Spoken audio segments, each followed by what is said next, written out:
بسم اللہ الرحمن الرحیم۔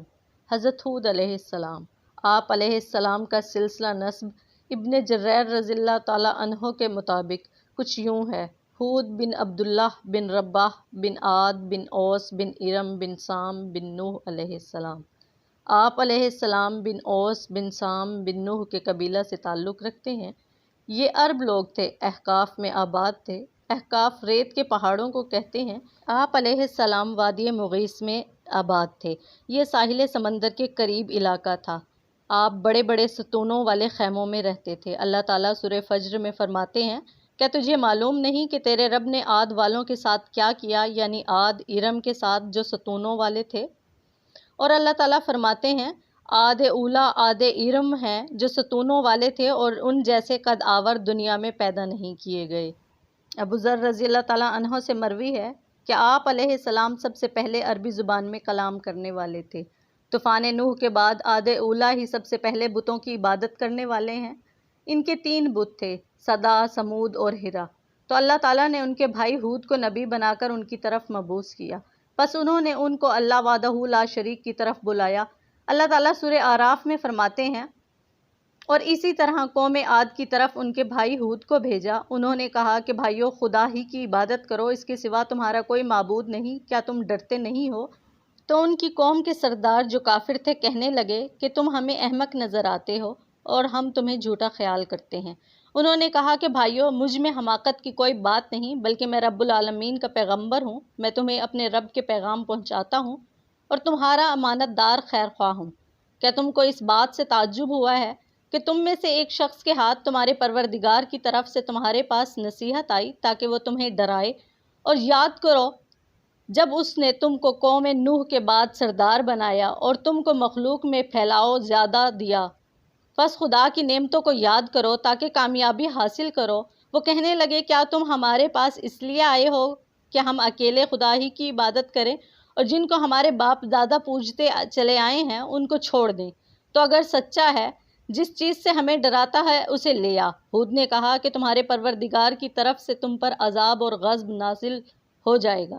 کیا تم مجھ سے ایسے ناموں میں جھگڑتے ہو جو تم نے اور تمہارے باپ دادا نے اپنی طرف سے رکھ لیے ہیں، جن کی خدا نے کوئی سند نازل نہیں فرمائی؟ تو تم بھی انتظار کرو، میں بھی تمہارے ساتھ انتظار کرتا ہوں۔ پھر ہم نے ہود کو اور جو لوگ ان کے ساتھ تھے ان کو نجات بخشی، اور جنہوں نے ہماری آیتوں کو جھٹلایا تھا ان کی جڑ کاٹ دی، اور وہ ایمان لانے والے تھے ہی نہیں۔ سورہ ہود میں اللہ تعالیٰ فرماتے ہیں: اور ہم نے عاد کی طرف ان کے بھائی ہود کو بھیجا۔ انہوں نے کہا کہ اے میری قوم، خدا ہی کی عبادت کرو، اس کے سوا تمہارا کوئی معبود نہیں، تم شرک کر کے خدا پر محض بہتان باندھتے ہو۔ اے میری قوم، میں اس وعظ و نصیحت کا تم سے کچھ صلہ نہیں مانگتا، میرا صلہ تو اس کے ذمہ ہے جس نے مجھے پیدا کیا، بھلا تم سمجھتے کیوں نہیں؟ اور اے قوم، اپنے رب سے بخشش مانگو، پھر اس کے آگے توبہ کرو، وہ تم پر آسمان سے موسلا دھار بارش برسائے گا اور تمہاری طاقت پر طاقت بڑھائے گا۔ اور دیکھو، گنہگار بن کر روگردانی نہ کرو۔ وہ بولے: اے ہود، اور ہم صرف تمہارے کہنے سے نہ اپنے معبودوں کو چھوڑنے والے ہیں اور نہ تم پر ایمان لانے والے ہیں۔ ہم تو یہ سمجھتے ہیں کہ ہمارے معبود نے تمہیں آسیب پہنچا کر دیوانہ کر دیا ہے۔ ہود علیہ السلام نے فرمایا کہ میں خدا کو گواہ کرتا ہوں اور تم کو بھی گواہ رہو کہ جن کو تم خدا کا شریک بناتے ہو ان سے میں بیزار ہوں۔ خدا کے سوا عبادت کرتے ہو وہ تم سب مل کر میرے بارے میں جو تدبیر کرنی چاہو، مجھے مہلت بھی نہ دو۔ خدا پر جو میرا اور تمہارا پروردگار ہے بھروسہ رکھتا ہوں۔ زمین پر جو چلنے پھرنے والا ہے اس کو چوٹی سے پکڑے گا۔ بے شک میرا پروردگار سیدھے راستے پر ہے۔ اگر تم روح گردانی کرو گے تو جو پیغام میرے ہاتھ تمہاری طرف بھیجا گیا ہے وہ میں نے تمہیں پہنچا دیا ہے، اور میرا پروردگار تمہاری جگہ اور لوگوں کو بسا لائے گا، اور تم خدا کا کچھ بھی نقصان نہیں کر سکتے۔ میرا پروردگار تو ہر چیز پر نگہبان ہے۔ اور جب ہمارا حکم عذاب آ پہنچا تو ہم نے ہود کو اور جو لوگ ان کے ساتھ ایمان لائے تھے ان کو اپنی مہربانی سے بچا لیا اور عذاب شدید سے انہیں نجات دلائی۔ یہ وہی عاد ہیں جنہوں نے خدا کی نشانیوں سے انکار کیا اور اس کے پیغمبروں کی نافرمانی کی اور ہر متکبر و سرکش کا کہنا مانا۔ تو اس دنیا میں بھی لعنت ان کے پیچھے لگی رہی اور قیامت کے دن بھی لگی رہے گی۔ دیکھو، عاد نے اپنے پروردگار سے کفر کیا، اور سن رکھو، ہود کی قوم عاد پر پھٹکار رہے گی۔ اسی طرح اللہ تعالیٰ سورہ مومنون میں حضرت نوح علیہ السلام کی قوم کے قصہ کے بعد فرماتے ہیں، پھر ان کے بعد ہم نے ایک اور جماعت پیدا کی اور ان میں سے ہی ایک پیغمبر بھیجا جس نے ان سے کہا کہ خدا ہی کی عبادت کرو، اس کے سوا تمہارا کوئی معبود نہیں، تو کیا تم ڈرتے نہیں ہو؟ تو اس کی قوم کے سردار جو کافر تھے، آخرت کے آنے کو جھوٹ سمجھتے تھے اور دنیا کی زندگی ہم نے ان کو آسودہ دے رکھی تھی، کہنے لگے یہ تو تم ہی جیسا آدمی ہے، جس قسم کا کھانا تم کھاتے ہو اسی طرح کا ہم کھاتے ہیں، اور پانی جو تم پیتے ہو اسی طرح کا یہ بھی پیتا ہے، اور اگر تم نے اپنے ہی جیسا آدمی کہا مان لیا تو تم گھاٹے پر پڑ گئے۔ یہ تم سے یہ کہتا ہے کہ تم مر جاؤ گے اور مٹی ہو جاؤ گے اور ہڈیاں اس کے سوا کچھ باقی نہیں رہے گی، تو تم زمین سے نکالے جاؤ گے۔ جس بات کا تم سے وعدہ کیا جاتا ہے بہت بعید اور بہت بعید ہے۔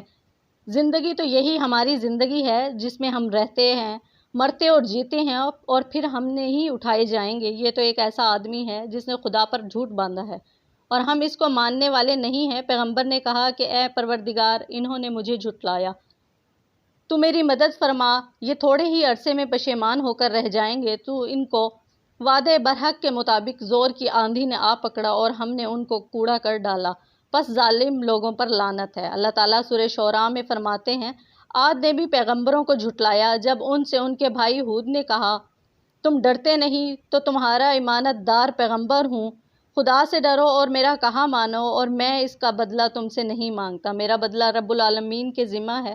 بھلا تم ہر اونچی جگہ پر بطور کھیل تماشا یادگار عمارت بناتے ہو اور محل بناتے ہو، شاید تم ہمیشہ رہو گے، اور جب کسی کو پکڑتے ہو تو ظالمانہ پکڑتے ہو، تو خدا سے ڈرو اور میری اطاعت کرو، اور اس سے ڈرو جس نے تم کو ان چیزوں سے مدد دی جن کو تم جانتے ہو، اور اس نے تمہیں چوپایوں اور بیٹوں سے مدد دی اور باغوں اور چشموں سے۔ مجھ کو تمہارے بارے میں بڑے سخت دن کے عذاب کا خوف ہے۔ وہ کہنے لگے کہ ہمیں خواہ نصیحت کرو یا نہ کرو ہمارے لیے برابر ہے، یہ تو اگلوں ہی کی طریق ہیں اور ہم پر کوئی عذاب نہیں آئے گا۔ تو انہوں نے ہود علیہ السلام کو جھٹلایا، سو ہم نے ان کو ہلاک کر ڈالا۔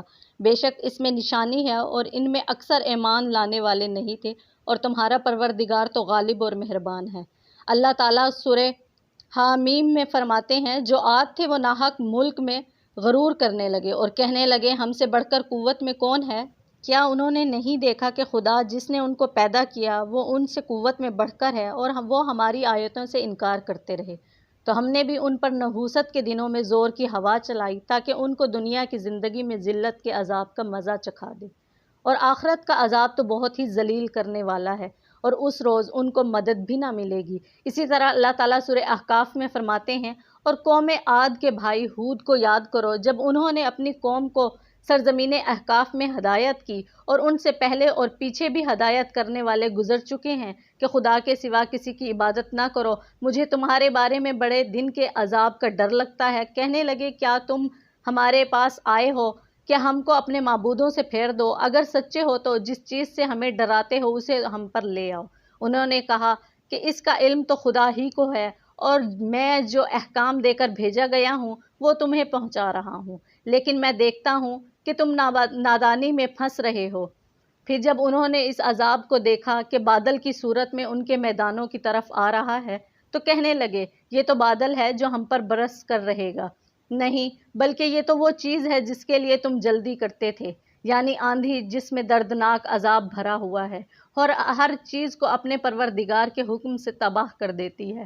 تو وہ ایسے ہو گئے کہ ان کے گھروں کے سوا کچھ بھی نظر نہ آتا تھا۔